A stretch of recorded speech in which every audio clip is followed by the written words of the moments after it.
Hi, my name is Arius, and I play Blades. First of all, I want to take a moment and say thank you to everyone that helped us reach 1,000 subscribers. Also, thank you to everyone who has continued to make this Blades community a great place to play. As of the making of this video, if you did a YouTube search for Elder Scrolls Blades reviews, you would easily find yourself scrolling through many negative reviews that say, pay to win, boring and mundane, paywalls, timers, and so on. At first glance, a new or potential player would see these negative reviews and be turned away quite easily. The thought of that made me quite sad. Yes, like a sad panda. Now, that's just sad. So, that's why I decided to do something about it. So in this video, I will be reviewing the top 5 reasons why you should play or return to playing Elder Scrolls Blades in 2021. Number 5. A large majority of these reviews are dated. Many of the negative comments still talk about paywalls and chest timers. These were the woes of 2019. Trust me, ladies and gentlemen, the community voiced their discontent, and the developers listened.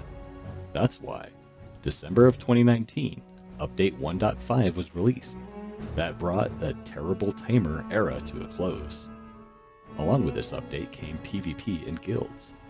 That is when things really started looking up.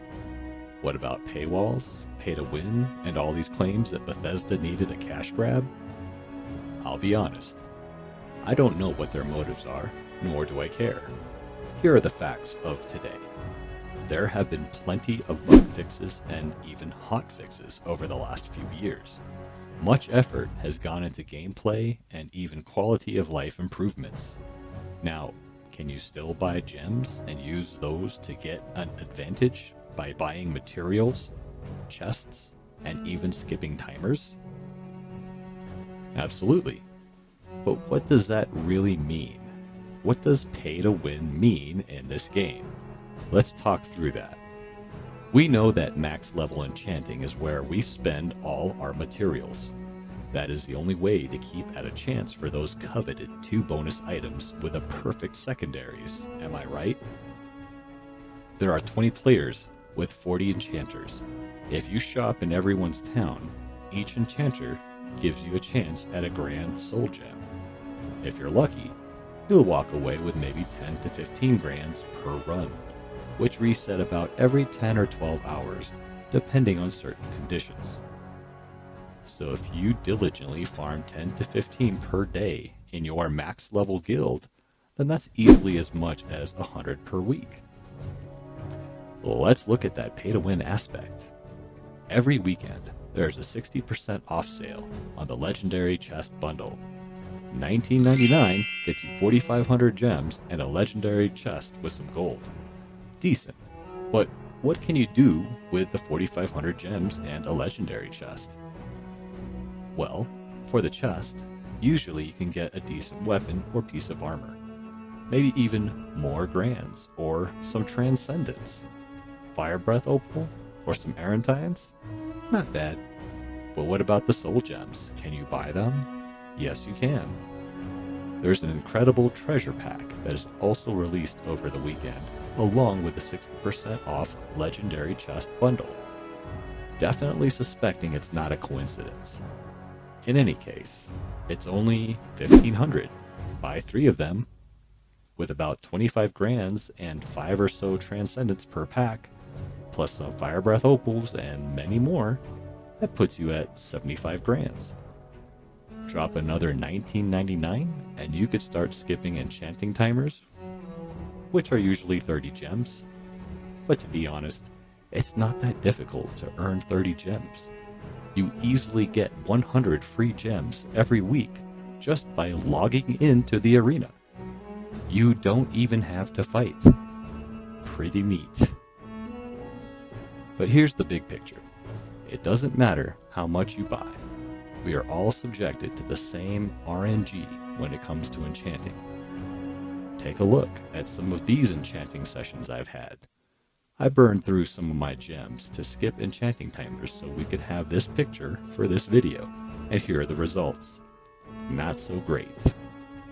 And the ones that scored secondaries weren't even that usable. Some people could definitely enchant faster by paying for it, which could lead to getting better items sooner. But I don't call that pay to win, since the only difference between paying for the game and not is really just time saved. In any case, anything players pay for can also be earned in the game. It's all about how much time you want to invest. Does this make Blades pay to win?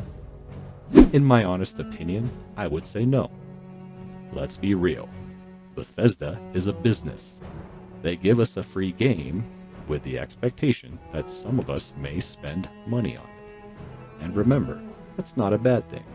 When players choose to value time over money, it creates a good economy for Bethesda. So, they can continue developing and maintaining this game. That's a win for us, in my book. One thing I will say to Bethesda, as of now, I don't consider the game pay to win.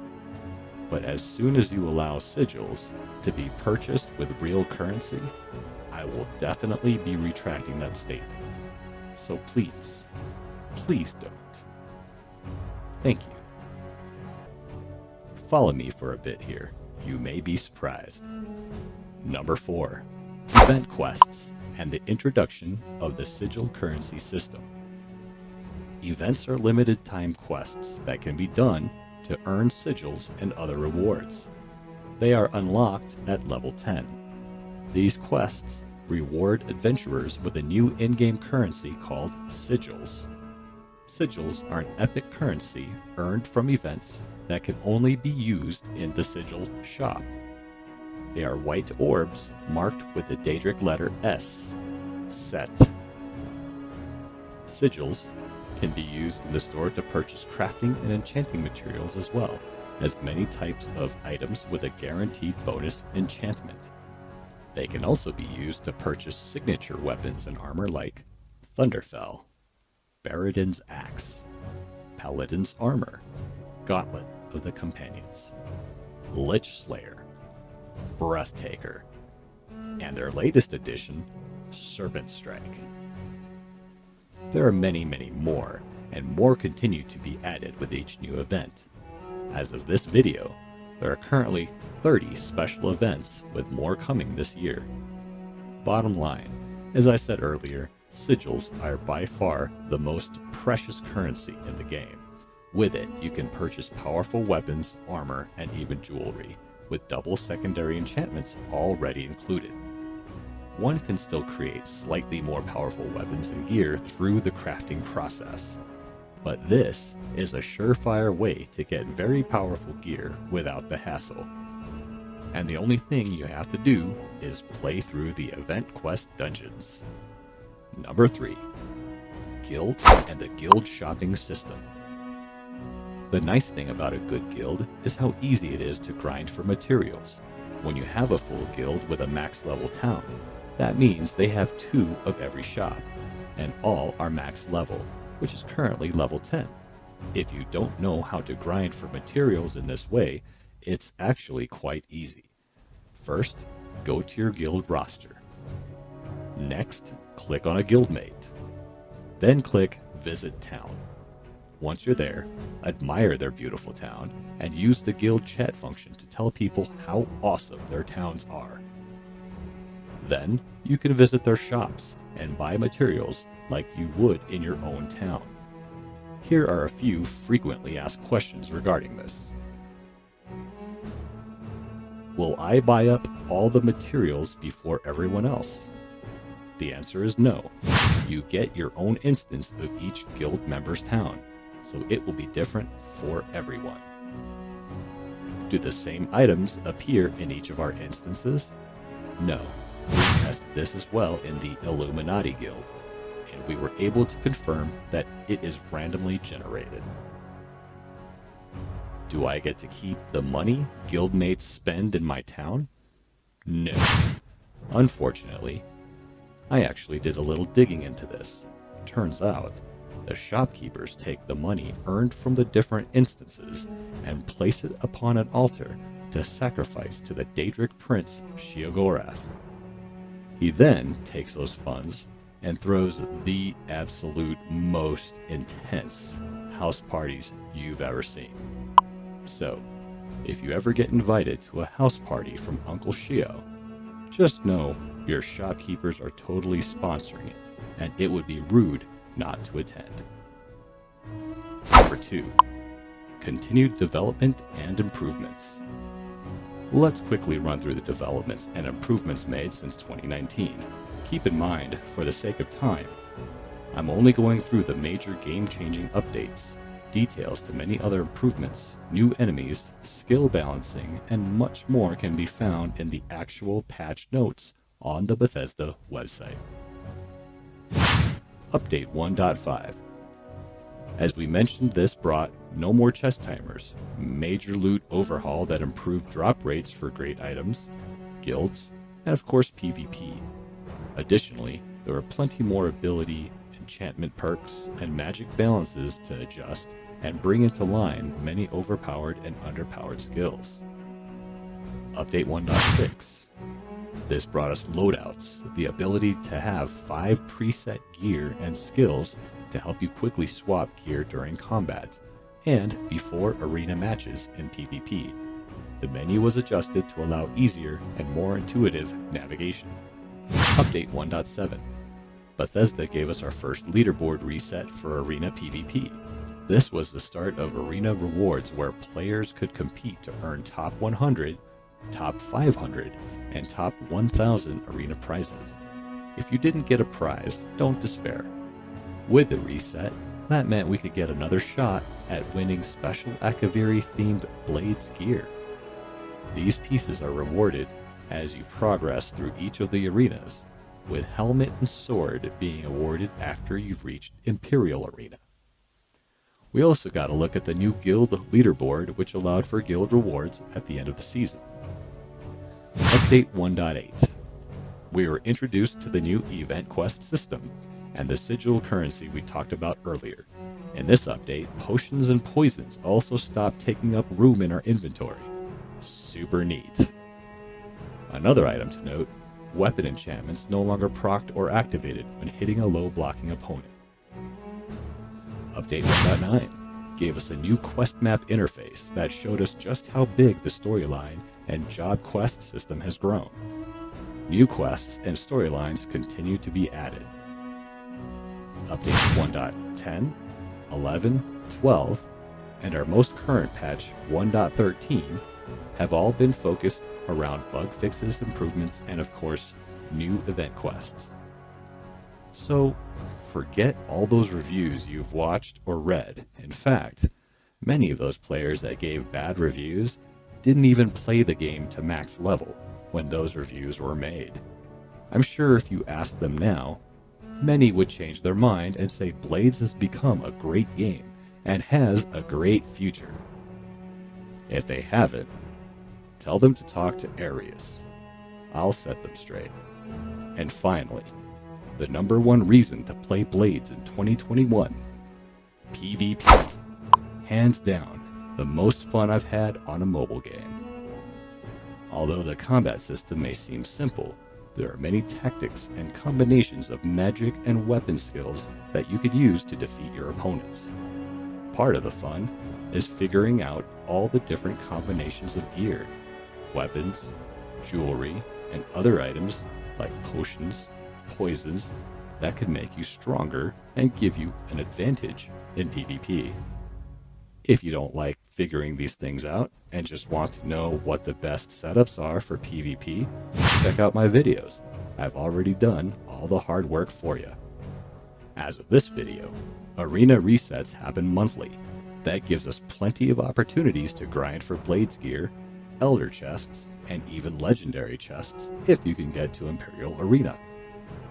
There were some balancing issues with the point system at first, but over the last few updates, the points earned and lost has become much more balanced, because looking at the leaderboards now, folks end up around the 3K trophy mark, where in the past it was more like 5 to 6K trophies.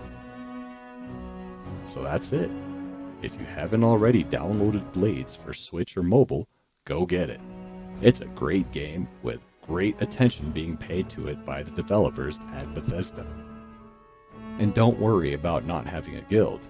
Sure, there are some dead guilds out there in Blades, but there are still plenty of guilds here fighting for the top 100 guild spot, which has been changing more frequently because of more players discovering this game. Let me just say, is it the best Elder Scrolls game? Of course not. Do you get better quest lines and stories playing other games? Possibly. But this game, which, by the way, is not a dungeon crawler, it's more of a first-person adventure game, because you can explore vast forests, castles, caves, and yes, even dungeons. Just keep in mind, for a mobile game, the graphics are beautiful. The soundtrack and sound effects are on point, just like any other Elder Scrolls game. The combat framework is sound and intuitive, allowing for great character customization. And the PvP is some of the best one-on-one combat you can have when you know how to use skills and gear like the top-tier players do. And it doesn't take much. You just need to understand how the combat system works, what gives you offensive and defensive advantages, and how timing can help you beat opponents, even during heavy lag. Keep an eye out for future videos, and I'll be sharing all these great tips.